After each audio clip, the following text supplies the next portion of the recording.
Columbia Association's tree planting program is part of CA's Watershed Management Plan. Here to tell us more about the program are CA President Phil Nelson and John McCoy, CA's Watershed Manager. Thank you guys for coming to the show today. Good to be here. Let's start with you, Phil. Tell us a little bit about the need for the Watershed Management Program.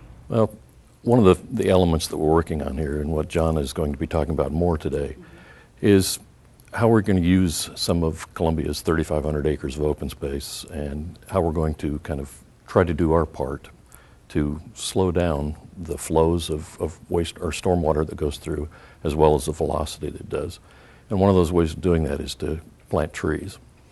And again, John has done an excellent job of making sure that we're trying to do our part as CA to improve the environment, to slow the flow, to do our part to kind of keep things from getting into the Chesapeake Bay and ruining that natural wonder. That's right. Now, John, you've been on the show several times before. We've talked a lot about the management program, but what types of projects are in place or have you already implemented under this particular plan?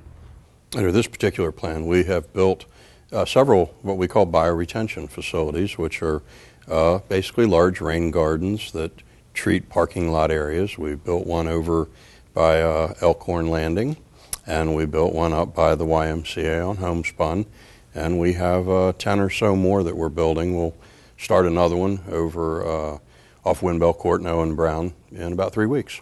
Great. Now, tell us a little bit about the tree planting and how specifically it helps the watershed.